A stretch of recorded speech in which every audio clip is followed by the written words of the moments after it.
ಯಾರೂ ಊಹಿಸಿರಲಿಲ್ಲ ಆತ ಯುವ ಆಟಗಾರ. ಆದರೆ ಈಗ ವಿಶ್ವ ಕ್ರಿಕೆಟ್ ದಿಗ್ಗಜರ ಸಾಲಿಗೆ ಸೇರಿಬಿಟ್ಟಿದ್ದಾನೆ. ಭಾರತದ ಬೌಲರ್ಗಳಿಗೆ ಸಿಂಹಸ್ವಪ್ನವಾಗಿ ಕಾಡಿದ ಆ ಅಪರಿಚಿತ ಹುಡುಗ ಯಾರು? ಈ ಕ್ರಿಕೆಟ್ ಲೋಕದ ಹೊಸ ಸ್ಟಾರ್. ಬನ್ನಿ ಇವತ್ತಿನ ನ್ಯೂಸ್ನಲ್ಲಿ ಅವನ ಬಗ್ಗೆ ತಿಳಿಸಿಕೊಡ್ತೀನಿ. ಆದರೆ ಅದಕ್ಕೂ ಮೊದಲು ನೀವು ನಮ್ಮ ಚಾನೆಲ್ಗೆ ಹೊಸಬರಾಗಿದ್ರೆ ದಯವಿಟ್ಟು ಈಗಲೇ ಸಬ್ಸ್ಕ್ರೈಬ್ ಮಾಡಿ ಮತ್ತು ಪಕ್ಕದಲ್ಲಿ ಬರೋ ಗಂಟೆ ಬಟನ್ ಅನ್ನು ಒತ್ತುವುದನ್ನು ಮರಿಬೇಡಿ. ಬನ್ನಿ ಈಗ ವಿಷಯಕ್ಕೆ ಹೋಗೋಣ. ಸಂಗತಿ ಏನೆಂದರೆ, ಭಾರತ ಮತ್ತು ಶ್ರೀಲಂಕಾ ನಡುವೆ ಟೆಸ್ಟ್ ಸರಣಿ ನಡೀತಾ ಇದೆ.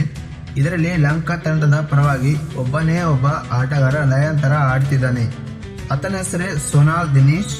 ವಯಸ್ಸು ಕೇವಲ 25 ವರ್ಷ. ಆದರೆ ಆತನ ಬ್ಯಾಟಿಂಗ್ ತಂತ್ರ ಮಂತ್ರ ಸೂಪರ್ ಆಗಿದೆ. ಗಾಳಿ ಟೆಸ್ಟ್ ಪಂದ್ಯದಲ್ಲಿ ಮೊದಲ ಇನ್ನಿಂಗ್ಸ್ನಲ್ಲಿ ಸೆಂಚುರಿ 100 ರನ್ ಬಾರಿಸಿದ ಈ ಹುಡುಗ ಎರಡನೇ ಇನ್ನಿಂಗ್ಸ್ನಲ್ಲೂ 80 ರನ್ ಗಳಿಸಿ ಎಲ್ಲರನ್ನೂ ಕಣ್ ಕೆಂಪಿಸಾಗಿದ್ದಾನೆ. ಅಷ್ಟೇ ಅಲ್ಲ ಕಣ್ರಿ, ಕೊಲಂಬೋ ಟೆಸ್ಟ್ ಪಂದ್ಯದಲ್ಲೂ ದಿನೇಶ್ ಆಟ ನಿಲ್ಲಲಿಲ್ಲ. ಮೊದಲ ಇನ್ನಿಂಗ್ಸ್ನಲ್ಲಿ ಮತ್ತೊಂದು ಅದ್ಭುತ ಸೆಂಚುರಿ 103 ರನ್ ಬಾರಿಸಿದ್ದಾರೆ. ಇದಕ್ಕೂ ಮೊದಲು ಈ ಸಾಧನೆ ಮಾಡಿದ್ದು ಯಾರು ಗೊತ್ತಾ?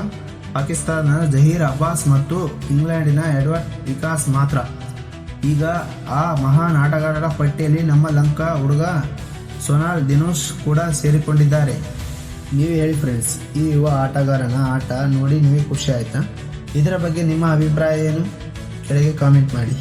ಮತ್ತೊಮ್ಮೆ ಹೇಳ್ತಾ ಇದ್ದೀನಿ, ಇದೇ ಥರ ಕ್ರಿಕೆಟ್ ಸುದ್ದಿಗಳನ್ನು ಮಿಸ್ ಮಾಡೋದೇ ನೋಡೋಕ್ಕೆ ನಮ್ಮ ಚಾನೆಲನ್ನು ಸಬ್ಸ್ಕ್ರೈಬ್ ಮಾಡಿ, ಲೈಕ್ ಮಾಡಿ, ಶೇರ್ ಮಾಡಿ.